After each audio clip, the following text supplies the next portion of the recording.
मागावरती होती. आरोपींची त्यांना माहिती मिळालेली होती की ते आरोपी महाराष्ट्रामध्ये नांदेड आणि त्या परिसरामध्ये आहेत.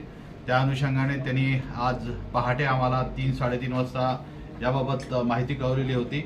आमचे क्राईम ब्रँचचे PI गुरमे, त्याचबरोबर आमचे नाईटॉनचे त्या दिवशी आज रात्री अधिकारी होते सिडकोचे कल्याणकर, त्याचबरोबर आमची क्राईम ब्रँचची टीम, QRTची टीम आणि पोलीस स्टेशनचे सर्व अधिकारी आणि जवळपास आमचे असे 10 अधिकारी आणि 40 अंमलदार हे सर्व बुलेट प्रूफ जॅकेट्स वगैरे घालून समृद्धी हायवेवरती थांबलेले होते.